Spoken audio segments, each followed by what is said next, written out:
Alright, what's going on, guys? Ratchet Wrench is back for another video. Today we got Dave's 2019 F-150 Ecoboost. It's a 3.5 liter twin turbo engine, and we're going to be doing an oil change on it today. Very basic DIY job to do at home when you're trying to maintain your vehicle. It's, very simple process for every car, diesel, gas, simple hand tools, socket set. You're going to need a drain pan. This is a 15 quart. You need 6 quarts of oil. This is a 5 quart jug, but we just sent Austin out to the store to get another quart. Filter, a little pan. We'll show you why you need this later because this job does get a little bit messy. And if you're doing your first oil change, I recommend having a filter wrench because Ford loves to ram on the filter. Also, we got some ramps here, Rhino ramps, so they'll just make the job go easier for ease of access underneath the truck, so you won't be crammed underneath too much. So without further ado, let's get into it.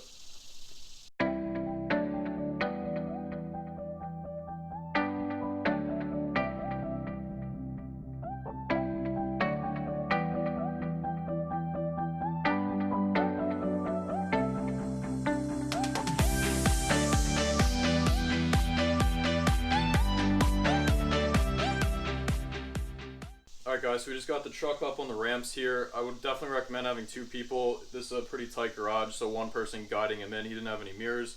And then once the truck's up, you want it to cool down. It's pretty hot outside and the truck is hot itself. So we're going to take, half an hour break, let it cool down, and then get back into it. So we'll see you then. Alright guys, first step you're going to want to do is to loosen and remove the oil filler cap. The reason for this is when you remove the drain plug, it helps the oil flow throughout the motor and drain out a lot quicker, also a little bit cleaner. So we're going to take this, give it a little bit of a quarter turn, and you can take it off. I would like to just leave it just like that, just so any large pieces of debris can't get in, but it's definitely going to help us with the drainage later. Also, what we can do is way down here is the dipstick. Pull that a little bit, and also help with draining. Now we're underneath the truck. We're going to have to remove this rearmost belly pan. It's 4 8mm bolts. I already got this one loosened up. They sit in a weird clip. With this, you can't really ratchet it. You can use a ratchet, but you turn them. For some reason with this, I can't ratchet. It just kind of wobbles around. So this one, and the 2 by the cameraman, Wes over there, on the sides. And we start off ratcheting it, but once it gets loose, you just got to turn it. Alright guys, Dave finally found light, so we're in business now. We can actually see down here. Get this going.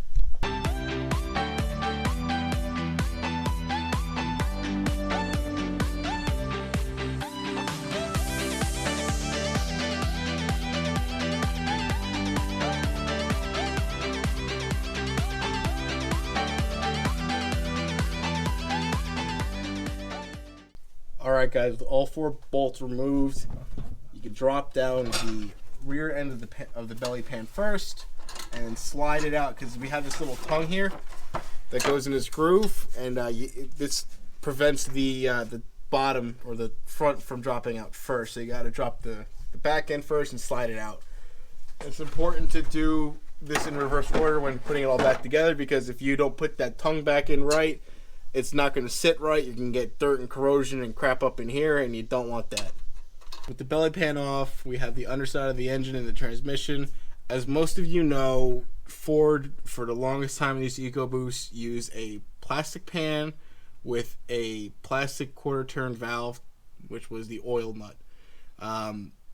2019 was the year that they started switching back to aluminum. So some of you guys with the 19 might have the plastic pan, which everyone knows how to do them. You always want to buy a spare nut or a spare bolt because they like to crack after the hot and cold seasons.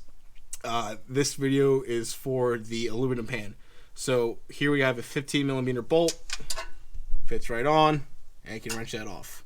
The big aluminum pan that we had before was actually way too big to fit under here. I forgot that I had the sway bar and the underside to worry about here.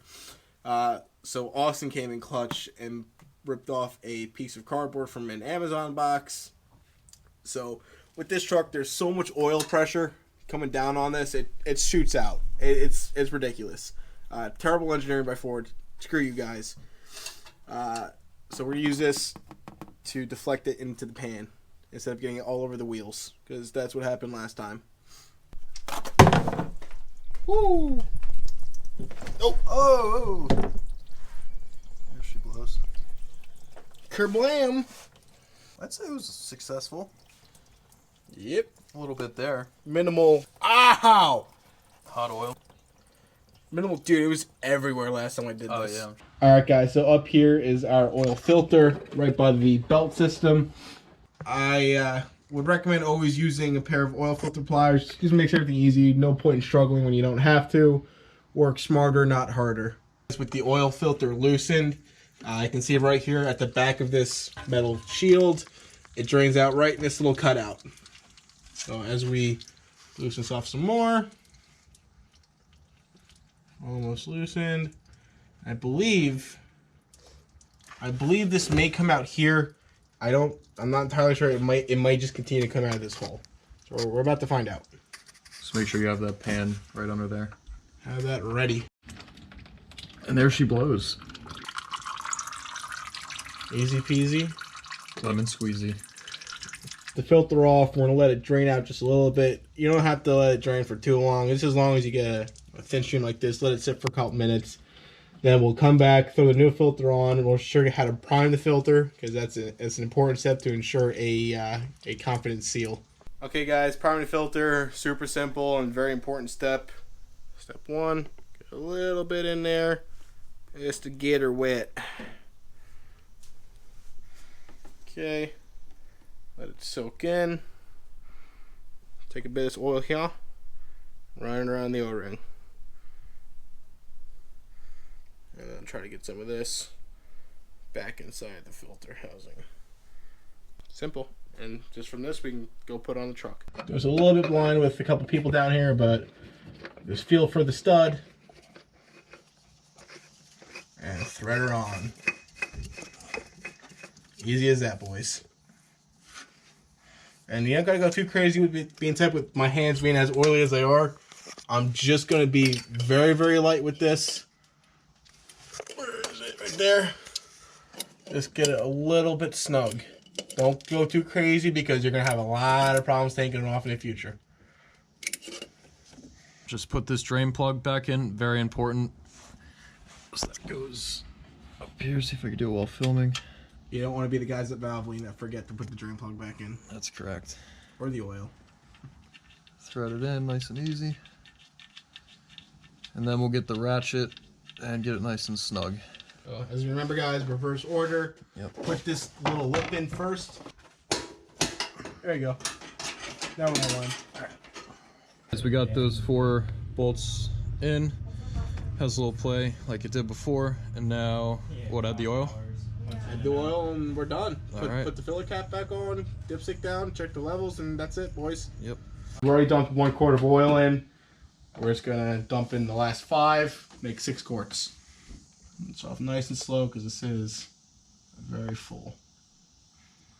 And of course, as we said earlier, this is a lot easier. 2 people, have 1 person hold this funnel because this fill hole is tiny.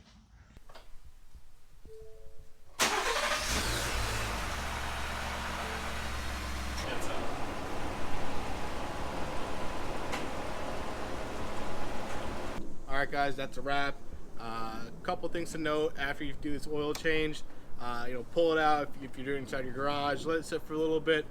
Give it like half hour, an hour. Run around it. Check for leaks. Check your dipstick, your oil filler cap. Make sure everything's tight and sealed.